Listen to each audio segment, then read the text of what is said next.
Everyone's Missing and the Murdered is a weekly YouTube channel that covers the topic of missing and or murdered individuals from the state of Maryland. If you like this channel, please like and subscribe and click the bell so you'll be notified when the next cases are released. Any updates to cases will be pinned in the comments section of each video.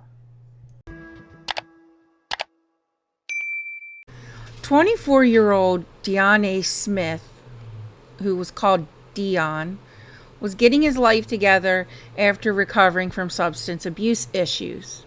He started to work for the substance abuse program as a youth coordinator. All the kids loved him, and he loved them back. His brother was the Baltimore City Police Department spokesman, T.J. Smith. Dion was managing a property for his cousin on Argyle Street in Baltimore, which allowed him to have a free room. And Dion was also the building's maintenance man. At 7:35 p.m. on July 2nd, 2017, a call came into 911 with a woman whose name was later given as Paulette, stating, quote, "My son said somebody is murdered in the room. OMG, Dion. There's blood everywhere," end quote. Police, fire, and EMTs rushed to the home where they found in a first-floor bedroom Dionay Smith on his back with a gunshot wound to his head. He had money clutched in his hand, and the bedroom looked trashed, and the wound was consistent with a high-caliber gun. According to the medical examiner, the gunshot wound was to his right cheek that left a residue of, quote, seared edges, end quote, indicating that the muzzle of a shotgun had been pressed against his skin at the time the gun was fired. The shotgun had dispersed pellets throughout Dion's brain, transecting his brainstem and causing a rapidly fatal injury. Paulette's son, Dexter, tells police that he woke up at 7 p.m., took a shower, and asked his mom why it was so quiet in the house. Paulette said she didn't know, and she went upstairs. Dexter noticed Dion's door was open, and that is when he saw the blood and his body. Dexter then heard tapping on the window and then at the front door. A guy came into the house looking dirty, according to Dexter. They walked in the hallway when the man said to Dexter that he thought something was wrong with Dion. Dexter ran upstairs to get his mom. When they came downstairs, the man was gone. Dexter tells police that he didn't know the man, but he just looked sketchy. Police noticed surveillance cameras on all 3 floors of the home. Dion's cousin, who was the landlord, gave police permission to access the cameras. In reviewing the cameras, police was able to verify Dexter's story, as the footage showed the man coming in and going to Dion's room while Dexter ran upstairs. Investigators started to review the footage starting at the beginning of the day.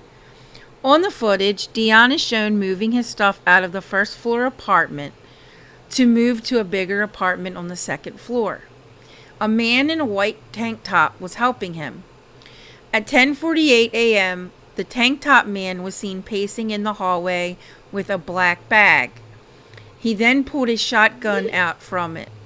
A resident walked into the building, and the tank top guy attempted to hide the gun behind him. Dion is seen moving his stuff to the second floor at 11:48 a.m. At some point, Dion had left the apartment building through the back door. At 5:56 p.m., the white tank top guy heads into Dion's first floor room. At 6:02, Dion is seen entering the building. Shortly thereafter, the tank top guy is seen running out of the front door, shoving the shotgun into his pants. Police then go to interview the building's residents. They learn one of the guys helping Dion move was his cousin, Little Amani. Another resident tells them that Little Amani and Dion were seen arguing over who was in charge of the building. Another piece of the surveillance footage shows Little Imani in the hallway looking at the white tank top guy funny. Cops locate little Amani, who tells them that he did not know the white tank top guy's identity, but that one of the guys in the footage was a resident of the building named Willie. Brief footage of the hallway was put out to the public for tips. Tips came in, and some of the names given had criminal records. So Willie was brought in for a photo lineup, and Willie picked out an individual that he had seen around the building, but stated that he did not know his name. Tank Top Guy is identified as Terrell Gibson, who had just been released from prison. Gibson knew Dion as they grew up together, and Dion graciously allowed him to stay in his apartment. Looking further into the footage, police discover that Terrell Gibson was the guy Dexter let in based on his shoes and his walking gait. An arrest warrant was issued, and on July 6, 2017, the task force apprehended Gibson at his mother's house. When asked by police if he wanted to talk, Terrell Gibson lawyered up. During his trial in September 2018, Terrell Gibson showed no remorse. However, the jury found him guilty. No motive or the gun was ever found. On February 4th, 2019, Terrell Gibson was sentenced to 80 years in prison. Thank you for joining me this week. If there's a Maryland's Missing or murdered case you'd like to see on this channel, email me at marylandsmissing@gmail.com. My X account is Maryland's M&M. Music is by Silent Vengeance. Sources will be listed in the outro. I'll see you again next week. Be kind to one another. You never know what will happen tomorrow.